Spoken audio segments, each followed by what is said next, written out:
Sebelum memulai pembelajaran pada hari ini, saya mintakan kepada Isan untuk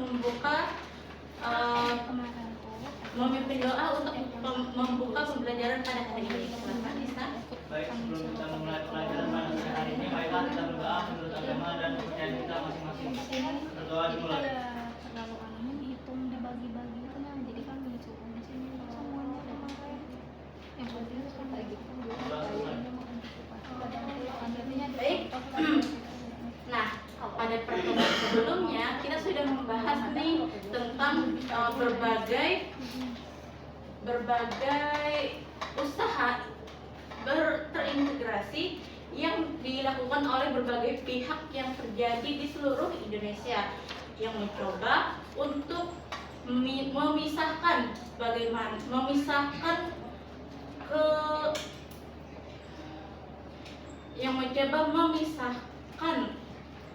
pemerintahan Indonesia dan juga pemerintahan daerah pada masa itu. Nah, kalian pasti kan sudah tahu bahwasanya Indonesia itu terdiri dari berbagai pulau. Nah, karena terdiri dari berbagai pulau, akhirnya terjadi miskomunikasi yang akhirnya membuat terjadi banyak sekali pemberontakan. Nah, sekarang untuk pertemuan hari ini kita akan membahas tentang usaha-usaha dan upaya kebijakan pemerintahan Soekarno dalam membangun infrastruktur dan juga kebijakan-kebijakan yang lainnya. Nah, sebelum memulai pembelajaran pada hari ini, Ibu akan memberikan kalian materi sedikit tentang apa saja sih infrastruktur yang diberikan dan juga kebijakan apa saja yang diberikan oleh Soekarno pada masa itu. Yang pertama, salah satunya dikarenakan pada masa itu banyak sekali infrastruktur yang masih ataupun bahkan belum terbangun ataupun berdiri, sehingga Soekarno pada masa itu lebih mencondongkan kepada pembangunan infrastruktur.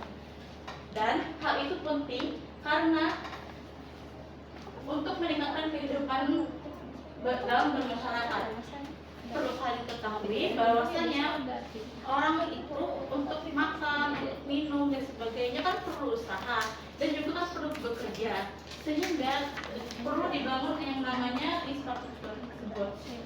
Yang selanjutnya adalah mengurangi kesenjangan ekonomi dan sosial. Pada masa itu masih terjadi kesenjangan sosial yang lumayan dan bahkan mungkin sangat tinggi pada masa itu. Kenapa? Karena pada masa itu masih terdapat berbagai orang yang mana pada akhirnya ada yang bekerja menjadi guru, ada yang hanya jadi pesuruh dan sebagainya, dan pada masa itu tidak memiliki yang namanya ekonomi yang bagus ataupun tingkatan sosial yang mendukung dia untuk bertahan pada masa itu. Yang ketiga yaitu adalah pemberdayaan kemasyarakatan. Perlu untuk diingatkan bahwa pada masa itu masih banyak orang ataupun pekerja yang mempunyai masa waktu usia yang masih relatif kuat untuk bekerja dan memerlukan uang untuk bertahan hidup dan memakan dan sebagainya. Juga untuk memajukan kesetaraan dalam baik itu pendidikan, baik itu kesehatan dan lain sebagainya. Selanjutnya, kenapa sih latar belakang kehidupan masyarakat awal kemerdekaan tersebut? Masyarakat Indonesia baru saja merdeka dari penjajahan Belanda. Hal itu akhirnya mengakibatkan Indonesia itu memiliki semangat nasional yang tinggi, sehingga mereka mempunyai rasa, oh aku ini bisa loh bikin ini, oh aku ini bisa loh bikin itu, sehingga mereka memiliki usaha dan juga semangat yang tinggi untuk membuat kebijakan-kebijakan itu berjalan dengan baik. Nah, terdapat 4 faktor penting penyebab pengambilan kebijakan yang dimiliki oleh Soekarno. Yang pertama yaitu kesenjangan ekonomi yang sangat besar pada masa itu. Yang kedua, kesadaran dan prioritas. Kesadaran prioritas dalam hal ini adalah bagaimana Soekarno mencoba untuk membangun beberapa daerah yang untuk diprioritaskan untuk pembangunannya diprioritaskan. Kenapa? Seperti contohnya Jakarta. Jakarta pada masa itu kemungkinan besar mungkin akan pada masa itu adalah pada masa itu menjadi pusat pemerintahan, sehingga masih banyak jalan-jalan yang memerlukan dihubungkan atau lain hal sebagainya. Yang kedua, kurangnya fasilitas dan infrastruktur yang bagus. Jangankan untuk jalan, kereta yang jelas-jelas sudah ada dari dahulu pada zaman Belanda sekalipun tidak cukup untuk melakukan perjalanan, misalkan dari Jawa Timur ke Jakarta dan sebagainya. Sehingga pada masa itu salah satu usaha yang dimiliki oleh pemerintah adalah mengubah alih fungsi yang awalnya dari perkebunan tebu, perkebunan yang lain sebagainya untuk digunakan relnya tersebut untuk menjadi infrastruktur transportasi pada masa itu. Yang selanjutnya adalah kondisi sosial dan budaya pada masa itu. Kondisi sosial pada saat itu seperti yang kalian tahu, kurang lebih banyak orang yang tidak berkecukupan dibandingkan orang yang berkecukupan, yang bisa untuk beli obat, beli beli makanan dan lain sebagainya. Selanjutnya, kebijakan infrastruktur Soekarno itu sendiri lebih mencondongkan kepada yang pertama, yaitu lebih mencondongkan kepada usaha untuk meningkatkan nasionalisme pada masa itu. Kenapa untuk meningkatkan nasionalisme? Karena terdapat rasa yang tinggi, rasa bahwa aku nih bisa, bahwa bangsa Indonesia itu bisa dan lain sebagainya.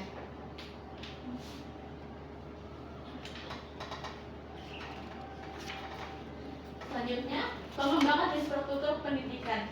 Di pendidikan itu tersendiri perlu kalian ketahui bahwa pendidikan itu adalah alas ataupun dasar yang paling penting yang dimiliki oleh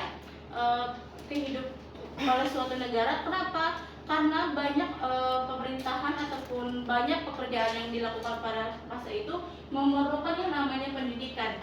Bahkan untuk yang untuk yang bekerja pada masa itu pun perlu untuk mengetahui berhitung, membaca dan lain sebagainya. Selanjutnya yaitu adalah kebijakan kesehatan. Salah satu usaha yang dimiliki oleh Soekarno pada masa itu yaitu adalah dengan bekerja sama dengan perusahaan Uni Soviet untuk memperbarui tingkat kesehatan Indonesia pada masa itu. Kenapa? Karena Indonesia pada masa itu masih memiliki kekurangan, baik itu dari dana, baik itu dari tenaga medis dan lain sebagainya. Yang pastinya adalah kita kekurangan yang namanya alat-alat medis. Masih banyak alat-alat medis kita itu yang sebenarnya adalah sisa-sisa dari penggunaan penjajahan pada masa itu, sehingga akhirnya Soekarno bekerja sama dengan pemerintahan Uni Soviet untuk memberikan alat-alat medis dan obat-obatan pada masa itu. Nah, selanjutnya Ibu ingin nih memberikan kalian sebentar ya.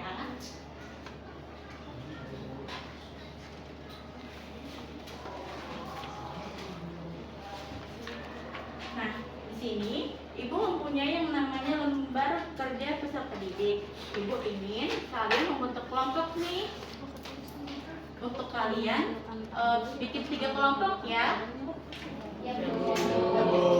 Random aja deh, terserah kalian. Bagi 3 deh pokoknya. Ayo.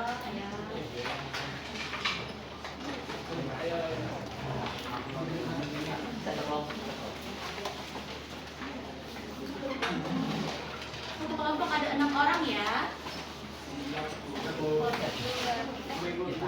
Ini bikin lingkaran. Jadi bikin cara berarti ke bapak. Satu di sini, dua di sini, tiga di sini. Enggak usah ke sana, ke belakangnya aja ke bapak. Kamu satu, kamu satu. Bulan tuh kotak. Terus foto ke bapak.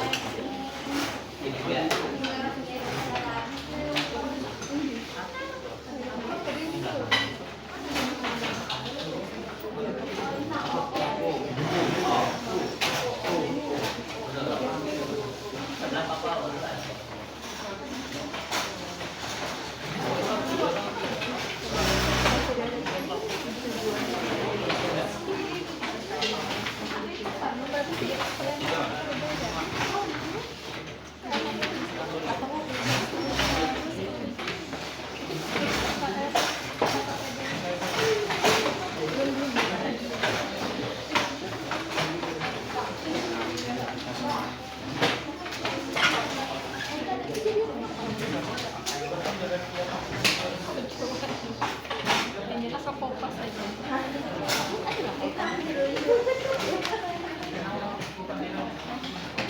Oh, ya waktu kegiatan apa? Oh iya, tapi kan Oh, ini juga neko.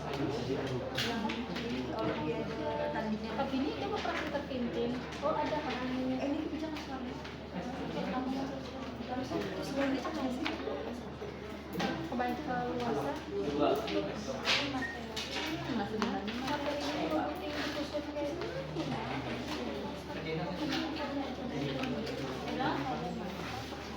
pada demokrasi terpimpin. Ini bukan dampak kebijakan. Tapi kalau kebijakan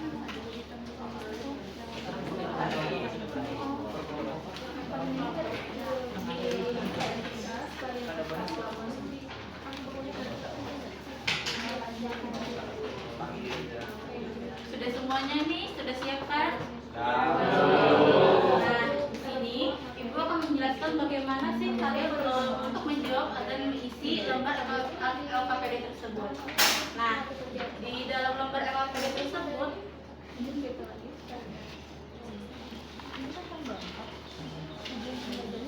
lembar LKPD tersebut, di sini tertulis sebagai kalian diminta untuk mengisi kolomnya dan tidak pada tabel yang telah Ibu sediakan. Yang mana di sana terdapat kebijakan yang diisi, yang mana apakah kebijakan yang tersebut menguntungkan bagi Indonesia? Jika iya, Ibu minta kepada kalian untuk berikan tanda contek, dan jika tidak, berikan tanda contek tersebut di tulisan tidak.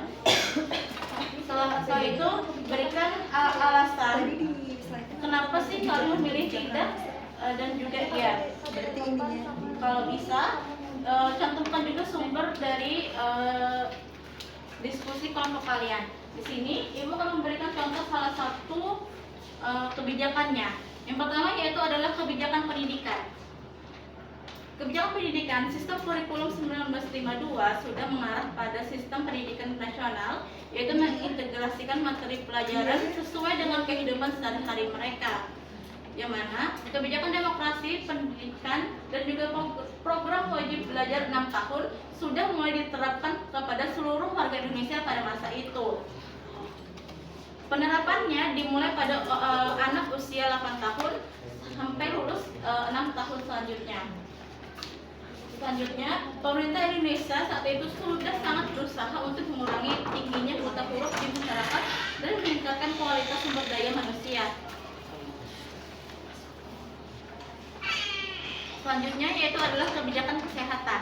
Kesehatan menjadi aspek yang sangat penting dalam satu dekade terakhir, bahkan mungkin saat dunia, yaitu agar dapat melanjutkan pengobatan dan kesehatan yang bisa dijangkau masyarakat luas, Dr. Johannes Limena dan Abdul Fattah merumuskan program yang dikenal dengan Bandung Plan, yang mana konsep Bandung Plan itu menyatakan bahwa pelayanan kesehatan kesehatan pada aspek preventif baik yang berada di rumah sakit maupun di pos-pos kesehatan.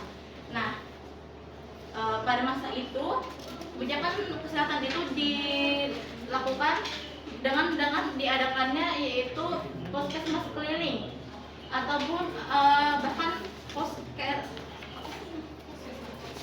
puskesmas kecil desa, posyandu, pelayanan anak dan ibu dan lain sebagainya. Menurut kalian, apakah dari contoh tersebut, contohnya dari bidang kesehatan, apakah itu bagus atau menguntungkan bagi bangsa Indonesia?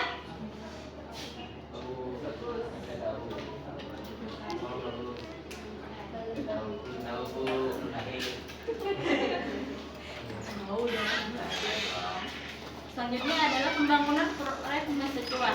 Salah satu proyek pengembangan kooperatif kecil Kabupaten Kurang ini dikenal dengan proyek 3K yang mengandung unsur 3 nama sungai yaitu Karangates, Konto, dan juga Kanan. Ketiga proyek pembangunan tersebut menghabiskan 28,35 juta US dollar. Namun proyek ini tidak dapat diselesaikan hingga pemerintahan Jepang memberikan tambahan pinjaman dalam bentuk mata uangnya.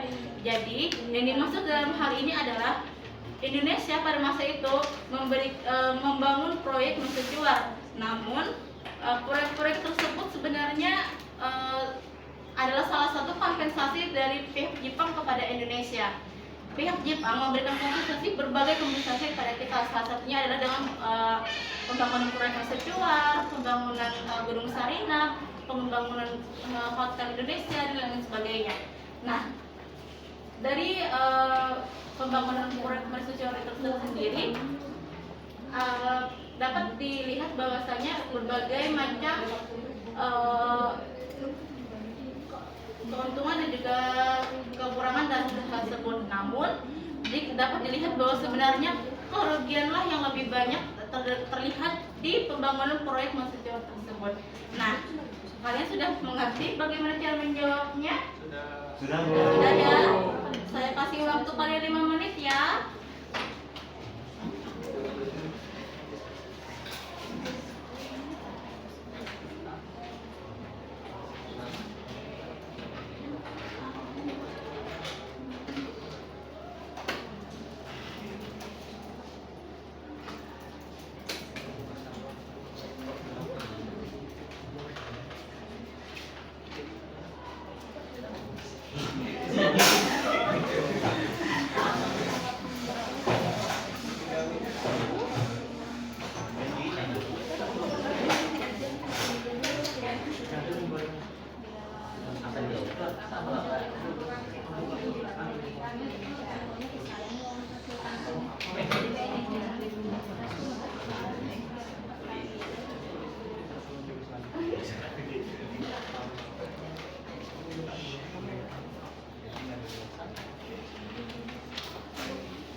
Kalian bangunin aja di A, F, Nggak apa-apa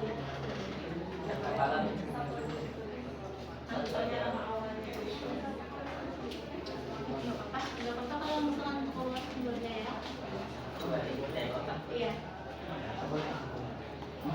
Jadi satu aja sih.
Waktunya 3 menit lagi ya. Ini kan langsung main, langsung bisa kawanannya.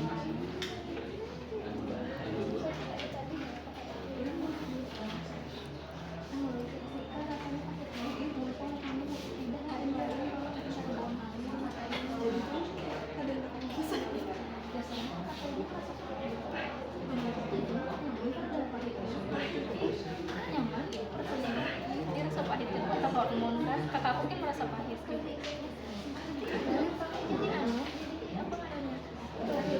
Sampel diunjuk pas bulan puasa, puasa katanya kan, jadi entah bisa 2 kali. Rasa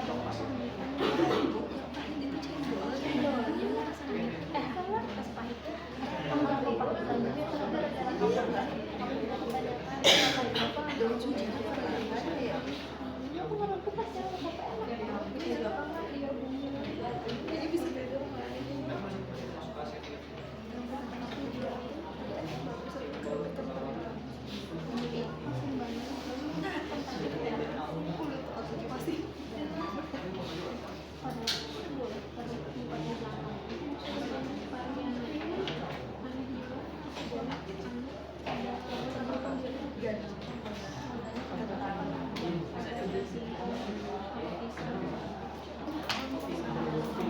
Oke, sudah selesai ya teman-teman, anak-anak waktu pengerjaannya.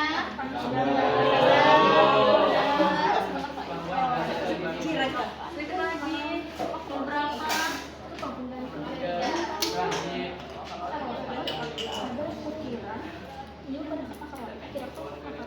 Baiklah, pengen dengar nih pendapat kalian tentang LKPD tersebut dan juga pendapat jawaban yang paling isi pada LKPD tersebut. Kira-kira untuk siapa nih mau maju duluan?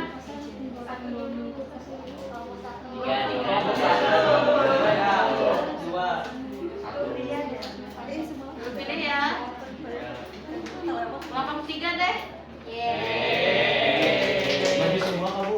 Satu orang aja yang maju ya.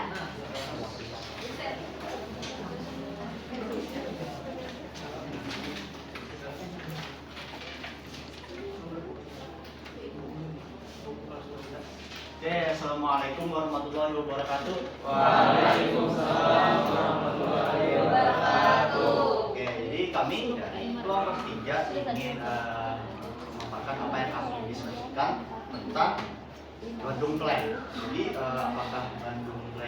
apakah kami setuju dengan adanya Bandung Plan? Ya, karena Bandung Plan menurut kami menguntungkan karena membantu kualitas infrastruktur, memberikan tata kota, serta mendorong pertumbuhan ekonomi dan pelayanan publik yang efisien. Rencana ini membuat Bandung lebih tertata, modern, dan menarik bagi investor maupun wisatawan. Untuk implementasi Bandung Plan sendiri, apakah kami setuju dengan itu atau tidak? Kami setuju. Karena implementasi Bandung Plan menguntungkan karena berhasil membawa perubahan positif dalam penataan kota, tadi meningkatkan layanan publik, mendorong partisipasi masyarakat dalam pembangunan, sehingga menciptakan lingkungan kota yang lebih nyaman dan produktif. Nah, untuk pelaksanaan dari Bandung Plan-nya sendiri, apakah kami setuju dengan itu atau tidak? Ya, karena ini menguntungkan, karena mampu mewujudkan pembangunan kota yang lebih terarah dan berkelanjutan, serta memberikan dampak besar bagi kesejahteraan masyarakat dan pembangunan ekonomi daerah. Baik, terima kasih atas. Ayo.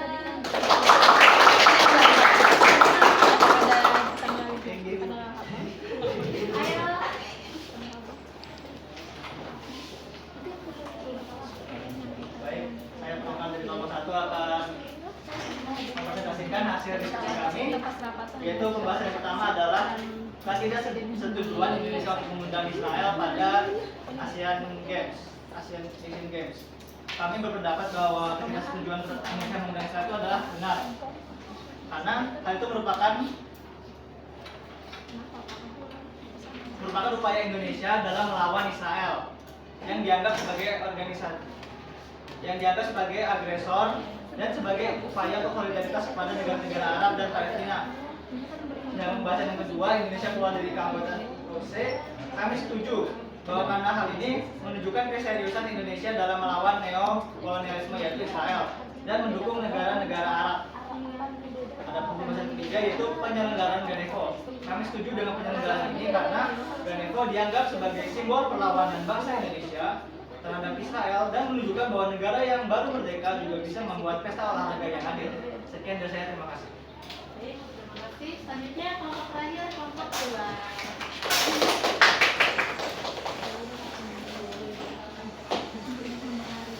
Ya, Ulun Dimangudi dari kelompok 2 mempresentasikan tentang hasil dari tugas kami.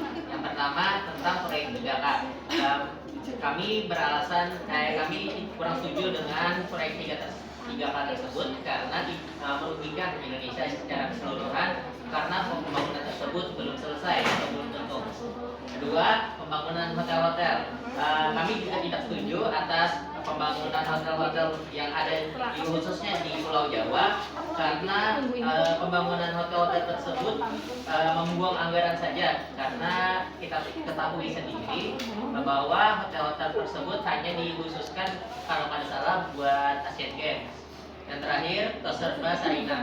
Kami setuju sepakat dengan pembangunan toko serba Sarinah karena itu meningkatkan UMKM. Yang belum tahu bahwa Sarinah ini dikhususkan gasan beberapa UMKM juga buat dimasukkan ke dalam mall pertama yang ada di Indonesia. Mungkin itu saja. Ada yang ingin mengambil kesimpulan nggak nih dari 3 kelompok yang maju? Ayo bangga. Boleh, Bu. Ayo, saya ada lagi. Oke, boleh. Oke, jadi untuk menyimpulkan dari semua kelompok satu tadi tentang apa, Bu? Kelompok satu tadi tentang Ganevo. Masih ada untuk kelompok satu itu kan Indonesia menolak Israel itu ikut Asian Games. Nah, itu menunjukkan adanya sisi kemanusiaan dari manusia. Dalam kata lain, Bu, ya masih ya simpelnya di dunia ini masih ada orang baik lah, Bu, dengan penolakan para genosida itu masuk Asian Games. Untuk kelompok 2 yang rencana K3 kan, Bu? Yang mahasiswa itu salah satunya yang perlu diingat itu pembangunan mahasiswa. Nah, dan kelompok 2 kan menyatakan kurang setuju. Ulun juga kurang lebih menyatakan tidak setuju. Yang dari yang ulun simpulkan, kok negara baru berdiri tapi pembangunannya ke arah situ. Kok negara baru berdiri tapi salah satu aksi awal yang mereka lakukan itu yang bangunan propaganda harusnya kan diarahkan ke lain ya, kesejahteraan sosial seperti yang dibahas tadi tadi. Dan untuk kelompok 3 ini kami kan bahas tentang Bandung Plan. Nah, Bandung Plan ini, ulun pernah membaca sedikit tentang Bandung Plan sebelumnya di internet, dan salah satunya itu kan dokter baru lulus harus terjun ke puskesmas. Nah, Bandung Plan ini ulun simpulkan itu sangat friendly kepada rakyat, bukannya karena Bandung Plan ini fokusnya ke rakyat, Bu. Cukup, Bu, terima kasih. Semuanya di sini Ibu ingin menjelaskan tiga materi ataupun 3 kebijakan yang ada yang Ibu bagikan kepada kelompok nelayan pada hari ini. Yang pertama yaitu adalah Ganevo. Nah, Indonesia pada saat itu melakukan yang namanya menyelenggarakan Asian Games. Nah, tapi pada saat penyelenggaraan tersebut, pihak Indonesia tidak mengundang Israel dan juga Taiwan karena terjadi berbagai hal. Yang pertama untuk Israel yaitu karena tindakan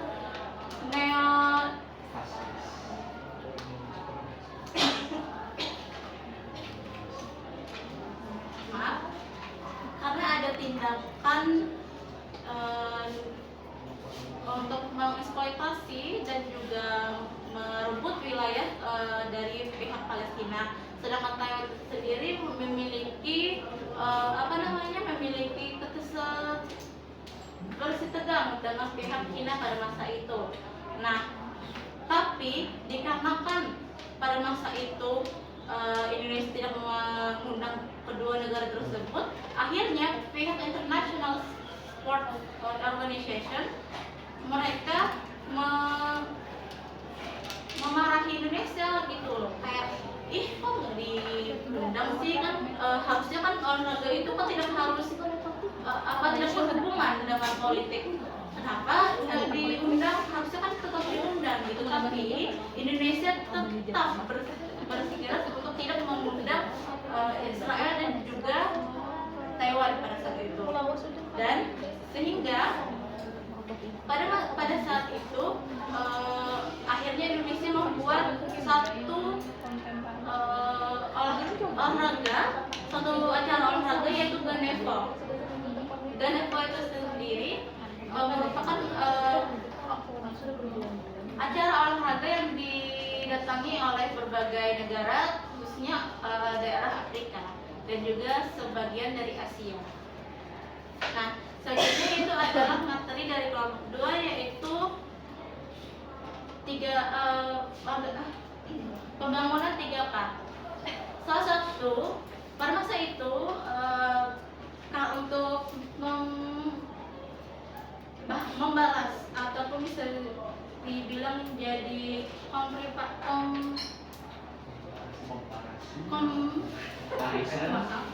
untuk membalas bahwasanya Jepang itu pernah mengeksploitasi Indonesia, sehingga akhirnya pihak Jepang itu memberikan kepada Indonesia berbagai kayak semacam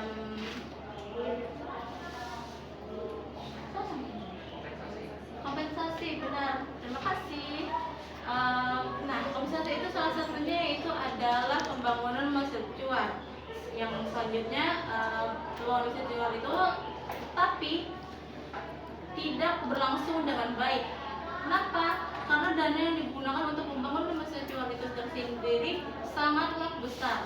Sedangkan pada saat itu biaya yang diperlukan melebihi 28,35 juta US dollar pada saat itu. Padahal masih banyak nih pembangunan yang ada di Indonesia tersebut yang masih memerlukan dana, walaupun sebenarnya harusnya dana tersebut digunakan untuk pembangunan jalan, pembangunan infrastruktur seperti sekolah, rumah sakit dan lain sebagainya. Nah, yang terakhir yaitu adalah Bandung Pride. Bandung Pride itu sendiri sebenarnya adalah suatu kebijakan yang dibuat oleh dua dokter, dua lulusan dari sekolah kedokteran di Belanda, orang Indonesia, yang akhirnya memberikan salah satu upaya karena melihat bagaimana masyarakat pada masa itu untuk mendapatkan untuk mendapatkan fasilitas kesehatan itu kurang gitu, sehingga akhirnya mereka mengusulkan bagaimana sih perawat atau dokter itu supaya masyarakat Indonesia itu bagus gitu, supaya kesehatan masyarakat Indonesia itu bagus. Salah satunya itu adalah dengan mereka membuat yang namanya prinsip kedokteran, yang mana sampai sekarang prinsip kedokteran itu masih berlaku. Entah itu bagaimana dokter itu harus berlaku, bagaimana perawat begini dan sebagainya. Dan juga mereka juga membangun yang namanya posyandu, puskesmas keliling yang datang ke desa dan lain sebagainya. Mungkin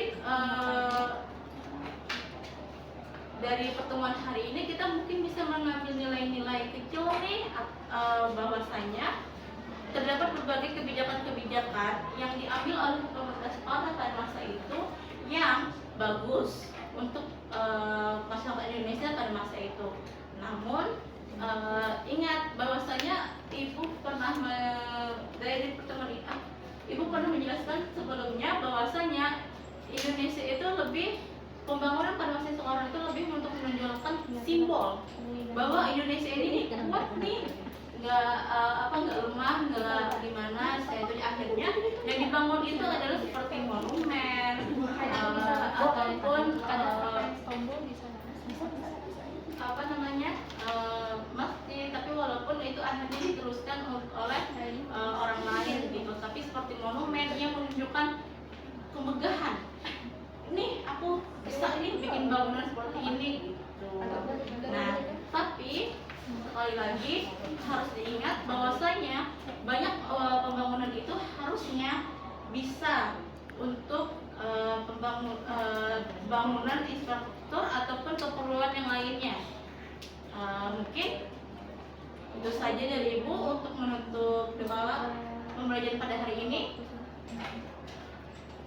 Sebelum kita mengakhiri pembelajaran pada hari ini, marilah kita berdoa menurut agama dan menurut yang kita masing-masing. Doa dimulai.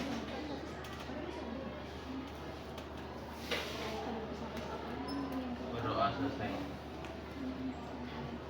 Baik, terima kasih teman-teman untuk pembelajaran pada hari ini. See you next time ya. Selamat selamat sore dan sampai jumpa lagi. Dadah.